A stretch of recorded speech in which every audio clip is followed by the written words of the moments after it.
Good morning. Let's go check out the persimmons. So persimmons are ripening. Several of them they're ready.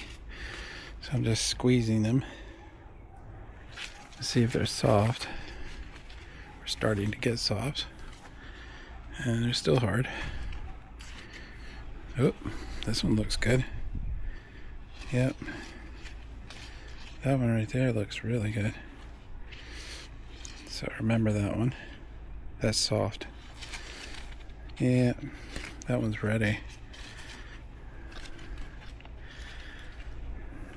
Alright, it's the best time of the year. We wait around for these all year. And then when we get them, we're really excited. It tastes great this year too. This year we've got more than I think we ever have gotten. These are still hard. So I'll have to go check the rest of those, but looks like, yep. So we got a really good one over there, so I'll let my wife know about that so she can grab that. But yeah, so that's what's going on here. That's the main show, is the persimmon show. Because they taste so good. Have y'all ever had any of these before? These are the sideshow variety. And I keep these bags on here to keep the birds and most of the insects away. They are completely ineffective against or other persimmon predators of raccoons and skunks. But yeah, we get most of them. There's that one. Well, this area is perked up a little bit. So basil's good. Some of these plants did well. Some of them did not. So not so happy. But it's kind of neat to see the changes here because fall, I guess, is coming. This is soft too. Get excited. You touch one, you're like, ooh, it's soft. It's ready to eat. I kind of thought things are amiss, but you see the leaves are starting to change. It means fall's coming. I thought like, oh, they're dying. I keep forgetting. It does get cold here sometimes. So yeah, here's some other trees we got going on here. So we have a nectarine in the middle, and these, it's kind of funny. Here's our airplane. Probably hear a couple more of those. So you have the persimmon that's over there, and another persimmon that's over there. It's so small, and you got these. There's actually two nectarines here. These have gotten just gigantic. These were, we bought them. They were like this size.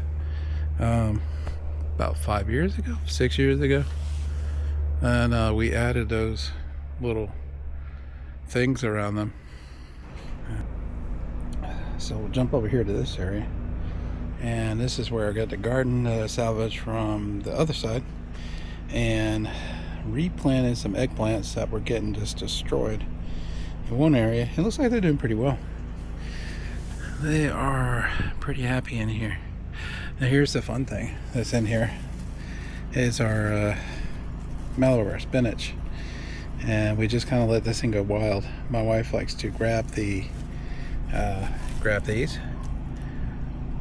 These are basically the fruit. I think you can really eat these, but she makes a food dye out of these. They come out with like a deep purple color, so she adds that to like her sweets and stuff that she makes, and it's really good.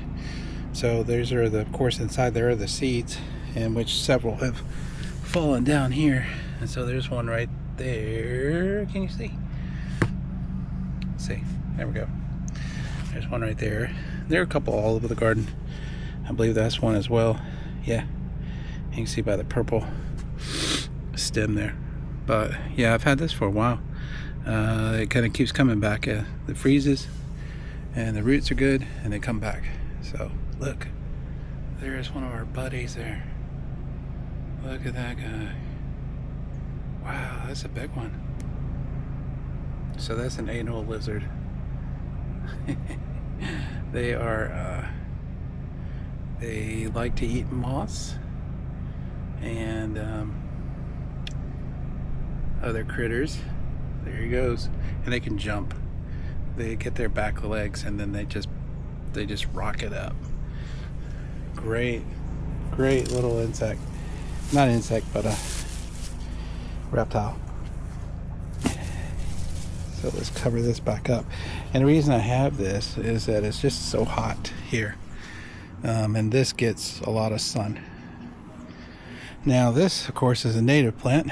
It doesn't care how much sun you give it. It's a Texas sage. This thing takes a beating and just keeps on. But other plants, they will dry up quickly, and they can't take it. So that's why I had the shade cloth over here, and seems to be working well. So yeah, so that's kind of the garden here, and the other stuff that's going on. We've got goji berries popping off. We have a whole bunch right in here. They are getting there. I don't see any at the moment. Ate a whole bunch. Oh, here's one. So that's this is a good color, maybe a little bit longer, but we'll go ahead and pick that one. Sweet. Oh, that's good.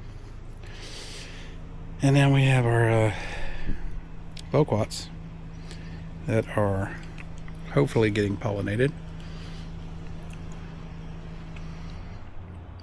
These are going to make fruit, but I'll have to cover them up because they'll do great. They're fine in cold weather, except if it freezes, then these will die off. The tree doesn't care. This tree can take abuse like nobody.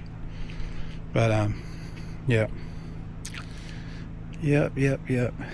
So peach tree. This is a white peach tree. Makes peaches sometimes. This year, nope, nothing. We just added this one. This is pretty. This is a gold shower. So, not sure if this is native. These are okay, but it should do good. We got a couple more I got to put in front, and that's about it. Roselles, of course. The activity. Oh, here's the other stuff. Here's the kind of the weeds that we have going on. Weeds. But they have drawn in all the pollinators. Lots of bees and other critters that'll come over here. Then they go over here. So I'm keeping these for sure, because when these are flowered, you see how, look how many there are. They're all over it. All sorts of little critters. So when they're here, then they go and visit over here, and they go pollinate the loquat so we can get some fruit. This fruit usually ripens in March, but this year, I don't know. It's 2 months early, so I don't know what it's going to do. But anyway, so don't cut all the weeds in your garden. They can be a draw for pollinators to come and hit your other plants. So maybe a little bit survive if they have flowers. So anyway, I appreciate y'all hanging out with me. Wish y'all have the best day, weekend, whatever it is when you're watching this. Y'all take care.